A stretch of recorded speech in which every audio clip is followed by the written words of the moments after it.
Good morning, TikTok. Hey, guess what? Guess what? Did you know in Australia we're importing slaves? I'm not even joking. So, on Sunday, somebody we know contacted us from a country town in South Australia who's just arrived here to pick fruit.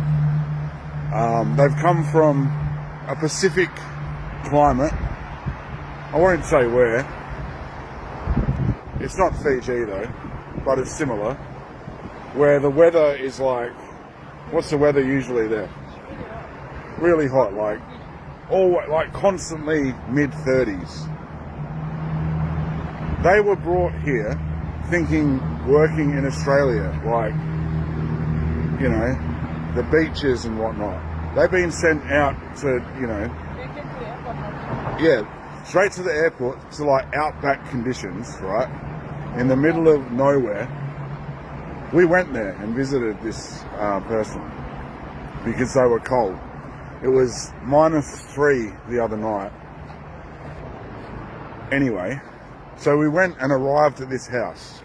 There was 11 ladies from the Pacific Islands all living in this house to do fruit picking, 4-bedroom. Now this is where the story gets better. These women have to pay $160 each to live per week out of their pittance little pay to live in this house, which is actually owned by the relative of somebody who owns the company that they're working for. So $160 times per head per week times 11 ladies. You do the math. That's a lot.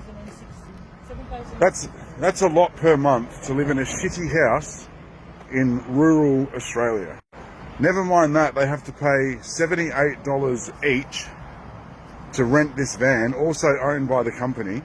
That's like $860 odd a week to rent a piece of shit van. Now the work, they're all inside of a shed. Like, it's absolutely disgusting, man. Like, we're allowing this to happen in Australia. We're preying on the fact that these island countries are poor, right? And we sell them the idea of Australia, like home and away, and then send them out here alone, freezing cold, absolutely isolated from anyone. They also tell them all this bullshit, like they're not allowed to get another job. They don't encourage them to mingle. They're basically just stuck. They say they have to, even though they may have 3 to 4 year temporary working visas, they say they have to go back when the season finishes. So they don't, you know, find another opportunity. Like in Australia, you have rights. Even if you weren't born here, everybody has rights in this country. Deductions on the pay. Yeah, they also get deductions for like their airfare. So they immediately get here and their wages are garnished for everything, you know. It's just an absolute scam. I'm so disgusted that this is happening in Australia, in my country. Like, why are we allowing people to bring slaves here? Like, what the hell is going on? Especially like Pacific Islanders. Like, I'm a Pacific Islander. My wife is. Like, what the hell is going on? Why are we exploiting these people? I'm absolutely, like, I'm trying not to swear here, but this has to get out. We've got to stop doing this. And it's just like, I don't even know what to say. These poor ladies, I can't imagine how cold they are, just isolated and alone in this place. So if you're thinking about doing this fruit picking bullshit work and you're from Fiji or Vanuatu or the Solomon Islands, you're not going to make much money. I'm telling you. You're just going to come here and just be alone and make some other bastard rich. I'm telling you, these people that are encouraging you to come here, they're not your friends. They're telling you that it's like, oh, come to the Gold Coast. Come to the beach, lovely Australia. You should see the outback of Australia. It's one of the most isolated places on earth.